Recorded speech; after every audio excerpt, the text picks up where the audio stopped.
Christ alone, my hope is found.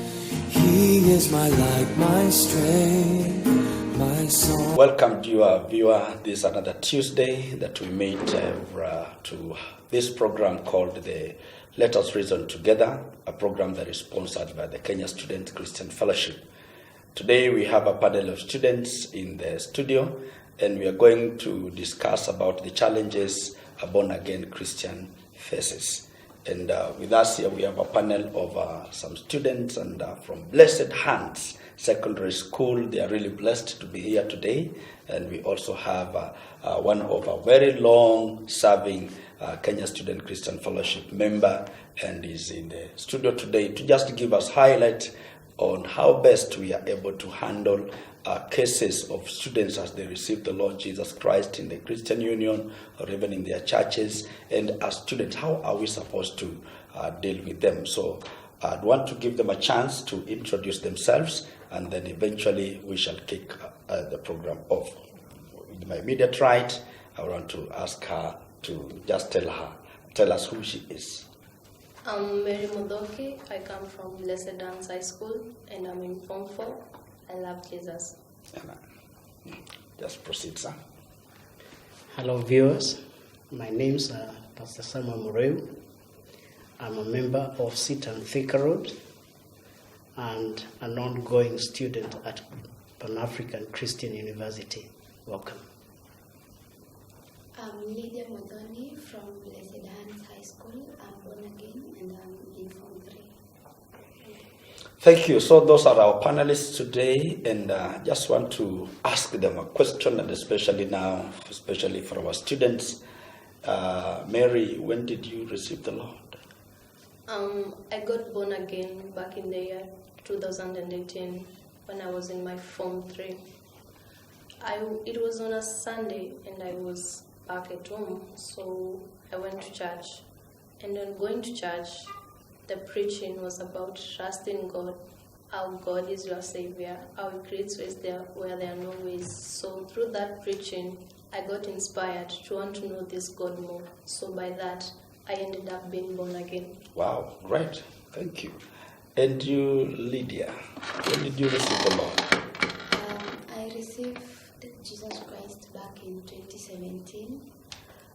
It was on a Wednesday. I remember it was a CU session.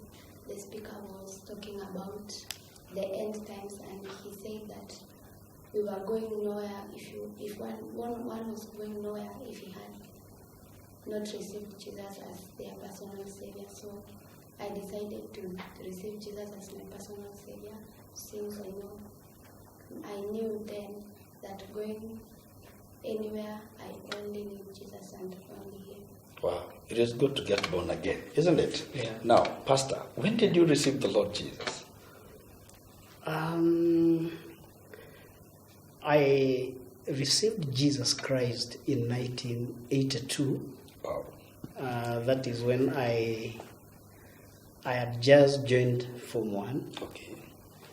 And I remember that beautiful morning, that Sunday morning, we had our head boy who was actually preaching about how God sees sin. Mm-hmm. Our head boy. Wow.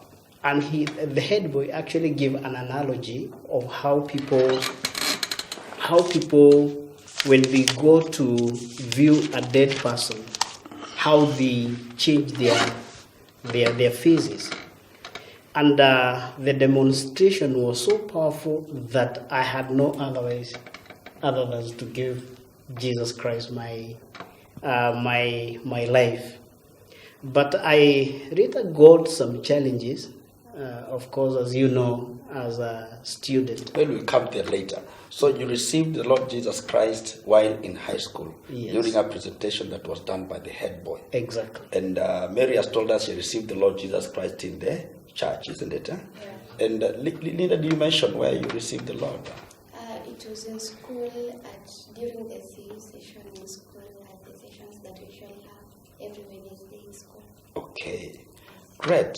So the student preached, you received the Lord. Yes. Was it a student? No, it was a speaker from outside. Good. Fine. So, what was the response, Mary? When you received the Lord, what was the response, especially from your surrounding, the parents, the other friends of yours? How did they respond? Okay, from my parents or relatives, I can say there was no response because I live with my mom and she's a 24 hours worker. So whether I go to church or not, that does not really matter. So being saved, she has no idea of it. As for my friends, some mocked me, others thought it was a joke. Yeah. So you're saying your mom works 24/7. 24/7 means the whole day, the whole night. You don't meet at a given point? Yeah, we rarely talk. The only time we ever talk is when she's on her off, and that time, the time I come from school and the time she comes from work, it's different. We are all tired, so we just retire to bed. Wow. That's quite a challenge. Yeah. Lydia, how did it happen? Back at my place, everyone minds their own business. So me being born again was none of their business. So when I told them I'm born again, they said that we are giving her just a small period of time and she'll be back to that person that she used to be back then. So it was that they were just like, this is just none of our business, and if she'll make it, we'll see. Wow. Pastor, Yeah. look at the situation, scenarios back at home and the friends. Yeah. What would you advise anybody that is listening there, that a friend is born again, their daughter or son is born again? How can they respond to such a situation? My response would be, number one, as a parent or a guardian, we are responsible.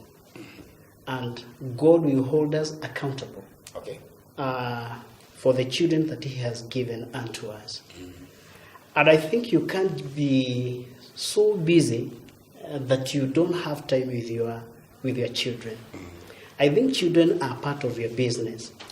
I want to urge our beloved parents that when your daughter or your son come to you and tells you that he or she received Jesus Christ in school, you have a responsibility to take care of that child, whether you are born again or you are not born again. As a parent, you are responsible, and God will hold you accountable. Okay. Yeah. Wow, what of the friends? You mentioned about the parents, and we have got a host of many other people. Yeah. And they are there standing as friends to one or other people.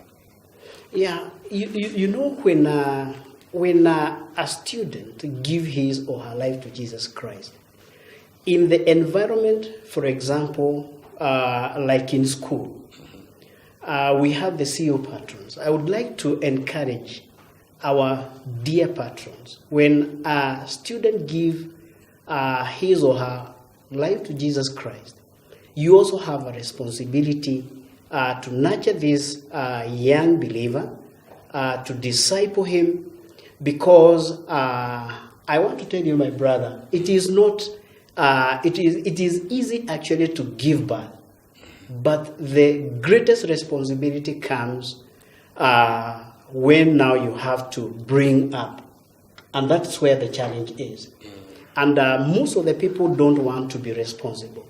And I think this is where I want to challenge our parents, I want to challenge our guardians, I want to challenge our CO patrons that they need to be responsible to bring up these children just like a little child. A little child, when he or she is born, she has to be taken care of because she is vulnerable or they are vulnerable. If they are not taken care of, you know, the devil's mission statement is to kill, steal, and destroy. Wow. And of course, Jesus Christ came that we may have life and have it in abundance. Okay. And therefore, it is the responsibility of the caregiver, whether a parent, whether the CO patron, to make sure that this baby, spiritual baby, is growing in the right environment, until they come to a level where they will be mature to take care of themselves. Wonderful. Now, we have talked about the friends, we have talked about the parents, and we are seeing the challenges that are there, especially now to the newborn students, and they don't know how to go about it. Now, Mary, did you get any support from the school environment? Not at all. I got no support from the school environment. Actually, the support that I mostly got was from church, attending the church on Sundays and some fellowships in between the week. Yeah, that's where I got most of my support. Wow. Okay. And Lydia? Me, I also got my support from church, from a lady whom I call mom. She is my spiritual mom. When I got born again and went to church, she welcomed me and supported me. Wow, that's when it is for example, you are in a day school, yeah? Yes. I'm just wondering about a student that is in a boarding school and there is no church there, there is no mother there. How will it go, sir? I think I will throw these back to the Christian Union leaders and the patrons. They are the spiritual parents of any student that give their life to Jesus Christ. And therefore, I want to challenge them that anytime a student give their life to Jesus Christ, God will hold them accountable. And therefore, they have a responsibility to bring up these children to make sure that they go, they study their Bible, they pray. Like I remember when I was a little boy in class 3, there is a book that we used to read. I remember it was called The Beginning Science. And we used to study about the characteristics of growing things. And we could sing in poetry that living things grow, living things move, living things do like that and all that. What am I trying to say? I'm saying that spiritual growth is a walk, just the way we are born physically. We must be taken care of. If a child doesn't suckle her mother, this child, of course, will die.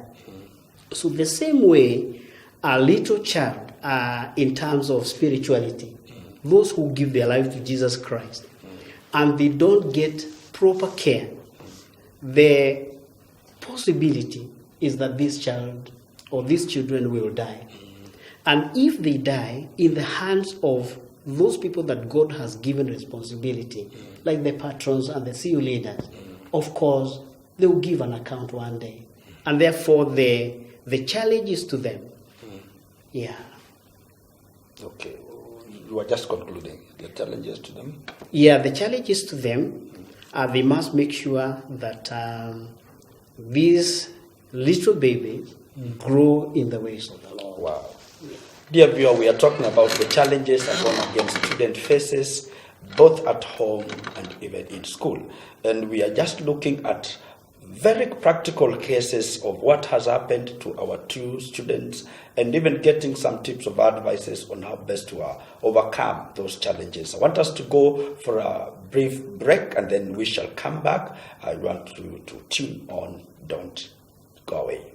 In Christ alone, my hope is found.